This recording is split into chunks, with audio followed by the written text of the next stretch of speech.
guys, Will here with W.T.F car reviews, and today we're reviewing the all-new 2026 Mazda CX-90 Premium Sport. And for those of you guys who don't know, the CX-90 has been Mazda's mid to full-size premium flagship SUV since 2024.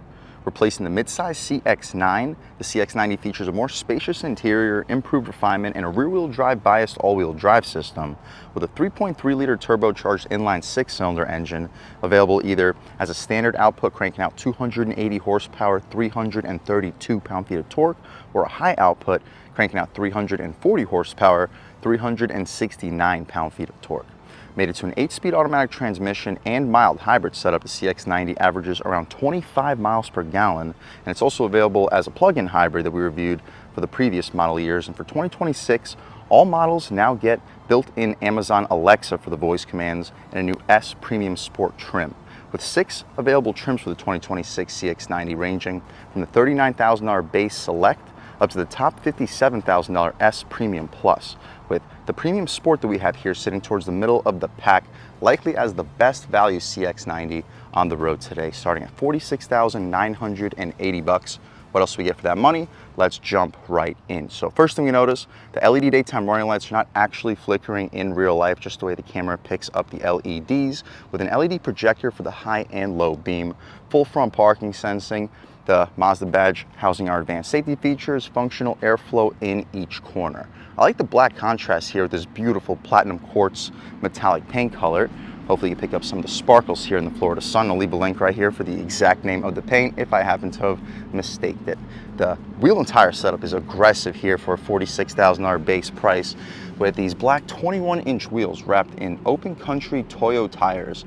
The dimensions are a beefy 275/45 R21. Definitely won't have any issues putting the power to the ground. A little bit of plastic cladding, so if you take this SUV off-road, it protects this beautiful paint. Inline 6 logo or badge on the upper right part of the fender area, more plastic cladding for the rocker panel side skirts, black contrasted mirrors, LED turn signals on them with blind spot monitoring on the mirror. All black window trim, black roof rails, panoramic moonroof, and shark fin style antenna. Smart access for the driver and a front passenger, and hopefully you guys can pick up the side profile. The window sticker, let's take a quick look at it for this 2026 CX-90 with the platinum quartz metallic paint color, grayish interior, and it is beautiful. We'll check that out in one second. But pause, take a look at all the standard features. 47,000 bucks about for the MSRP, and it is loaded with heated and ventilated seats, Bose premium audio system, powerful turbocharged 3.3-liter inline 6, 21-inch wheels, wireless CarPlay and Android Auto, just about everything you could possibly want or need. And they're also heated and ventilated seats, if I didn't mention. We have the same rear wheel and tire setup. The only difference is a smaller brake caliper. The gas cap is push to open, no easy fill. I believe Mazda says you can throw 87 into this car, but it will definitely perform a little bit better with premium fuel. The plastic cladding continues for the rear bumper, full rear parking sensing, black badges, full LED taillights, turn signals, and reverse lights. Shout out Furman Mazda in Tampa, Florida for helping make this review possible, and an LED third brake light. The exhaust tips are hidden underneath the bumper. And speaking of the exhaust tips, let's fire up this 3.3-liter inline 6-cylinder turbocharged engine and hear how she sounds.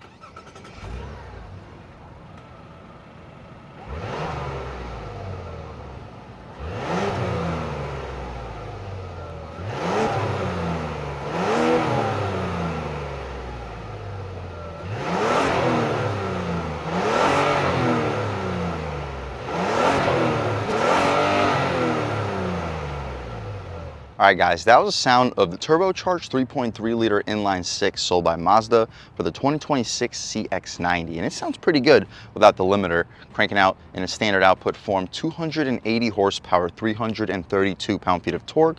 Made it to an 8-speed automatic transmission. You can expect a low to mid 6-second 0 to 60 time. I believe Car and Driver tested it at 6.3, and the hydraulic struts are appreciated. We can shut this hood right down, take a step back, and walk around this 2026 Mazda CX-90 one more time. Let's take a step inside and see what we get with one of the best value luxury performance SUVs out on the road today. Setting the lights though back to auto so the SUV is not yelling at me. We get soft touch up top, some faux wood trim beneath it, and some gushy soft leather everywhere else, like gushy soft. 4-window all-in-one touch, aluminum door handles, lock and unlock.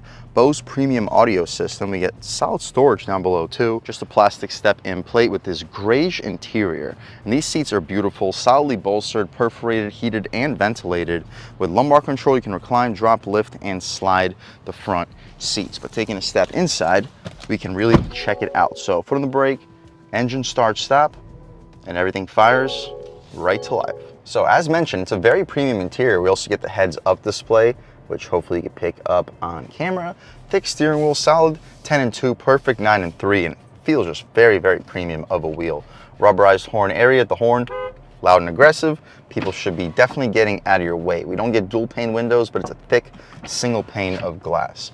Volume and skip control, voice commands, you can hang up and answer your phone calls, and the adjustments for the infotainment screen. Right now we're looking at our iActive Sense, compass, blank screen, average miles per gallon, and right back to where we started. My personal favorite would be the average miles per gallon, and on the right side we get our adaptive cruise control and active steering.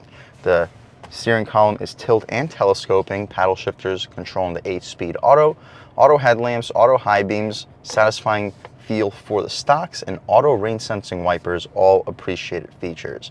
With what appears to be the 10-inch digital gauge display and 12.3-inch infotainment screen. We'll get to that in 1 second. To the left of the steering wheel, we have our auto engine start stop we can disable. You can turn off the traction control, turn off the parking sensors, and your 360 sense, 2-person memory seats, and our trunk release. Hopefully you get a good look at the pedals if possible. With a soft touch dashboard, we mentioned a heads-up display, and 12.3-inch infotainment screen. The backup camera, let's take a quick look at it. Very high resolution, guidance lines. It doesn't have trajectory. I'm sure there's something in the settings that can make it activated, but out the box, that's how it is. With front and rear parking sensing, the higher trims will have a 360-degree camera. Beneath that, we get this faux leather dashboard. It feels very premium, aluminum, contrasting it, air vents, dual zone automatic front climate control, heated and ventilated front seats, heated steering wheel, drive mode selector. Our drive modes are sport, normal, and off-road. We'll start the review off in normal, try out sport, and just see what the differences are. We get a wireless phone charging pad right next to our 12-volt, the gear selector control, and the 8-speed automatic transmission, hill descent control. The cup holders are pretty large. You'll fit 24, possibly 32-ounce bottles. You can shut the cup holders and access more of that wood trim, electronic parking brake with auto hold, and our dial controlling our infotainment screen, which for Apple CarPlay and Android Auto, I believe the touchscreen, it works as a touchscreen, but for everything else, you're gonna have to use the dial, yeah. So information, entertainment, communication, navigation, and overall settings. Navigation, this specific dealership does not add the SD card until the vehicle is purchased because people, I guess, come in and steal them. But if you don't want to pay for the navigation, this specific SUV comes standard with it. But if you have a Mazda that doesn't come standard with navigation, as long as you have this infotainment screen, you could buy the SD card off Amazon or eBay for like 60, 70 bucks, and you install it. After like an hour or two, the system will reset and you will have factory navigation. Anyway, continuing along, volume and skip in a very convenient location for the driver and the front passenger. Cushy soft armrest with some of that orange contrast stitching, and it's decently spacious. You'll fit probably 5 12-ounce cans and 2 additional USB-C ports. The glove box is damped and lined felt. Very large. You're fitting 30, 35 license plates. Should be able to fit probably 6 or 7 Harry Potter books, and the felt makes everything feel very premium. Frameless auto-dimming rear view mirror with 3 garage HomeLink settings on it. The interior lights are LED, sunglass holder, and our panoramic moonroof, also a really appreciated feature. The shade opens up pretty quickly, and now that the shade's opened up, we can open up the glass. We'll see how far it goes. Not super far, see if it goes any further. It does not, but beautiful day today in Tampa, Florida, sunny and 75 degrees according to this 2026 CX-90. We can shut this glass right up, leave the shade open so when we hop out back, you guys can see how much light is brought into the cabin. But that's about it for the front seat, at least, of this 2026 Mazda CX-90 Turbo Premium Sport. Out back, we get soft touch materials up top, a sunshade that's nice for sleeping children, or that wood trim, aluminum underneath it, and gushy soft everywhere else. Auto one touch window, aluminum door handle, Bose speaker, and very large amount of storage. You'll fit You'll stack two 6-inch subs and two big gulps right in front of it. The second row seats, they're not captain's chairs, but they look pretty comfortable, decently bolstered. They're perforated, heated, not ventilated, with a third zone climate control for the back seat, also appreciated for the price point. The seats recline. They also slide back and forth. They're currently in their furthest back position. But taking a step inside, I'm a little bit over 6 feet tall, sitting behind my seat settings, and I still have about 7 inches of knee room, headroom. Got about 1.5 inches, maybe 2 inches. So if you're under 6'6", 6'7", you'll fit in the back of a 2026 CX-90 with no problem. We can recline these seats back a little bit. And yeah, now I have about 3-4 inches of overall headroom. Very comfortable second row. May not be super comfortable for the third row passengers if I'm sitting like this, but if nobody's back there, definitely a thumbs up for the CX-90 back seat.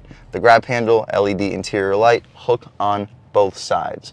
With a ton of light brought into the cabin thanks to this large panoramic moonroof. Not necessarily super sunny anymore. I was looking in the other direction when I said that it was sunny and 75 degrees. Looks like it's about to be pretty cloudy. Hopefully no storms coming in.